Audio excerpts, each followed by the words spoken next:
अयोध्येतील श्रीराम मंदिराच्या हुबेहूब प्रतिकृती साकारलेल्या मिरजमधील श्रीराम मंदिरात दर्शनासाठी रामभक्तांनी अलोट गर्दी केली आहे। सांगली जिल्ह्यातील हजारो भाविक श्रीरामाचं दर्शन घेण्यासाठी येथे येत आहेत। तरुणाई इथल्या भव्य दिव्य राम मंदिराची प्रतिमा मोबाईलमध्ये टिपतात। पालकमंत्री डॉक्टर सुरेश भाऊ खाडे यांच्या पुढाकाराने साकारलेल्या राम मंदिराला रामभक्तांनी उत्स्फूर्त असा प्रतिसाद दिला। भाविकांना श्रीरामाचं दर्शन व्यवस्थित घेता यावं यासाठी अचूक नियोजन या ठिकाणी करण्यात आलं।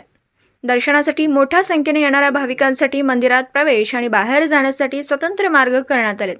तसेच पाण्याची सोय आणि पार्किंगची सोय देखील करण्यात आली। मंदिर परिसरात महाआरती, होम हवन, भजन, रामरक्षा पठण व हनुमान चालीसा पठण, गीत रामायण असे धार्मिक कार्यक्रम आयोजित केलेत।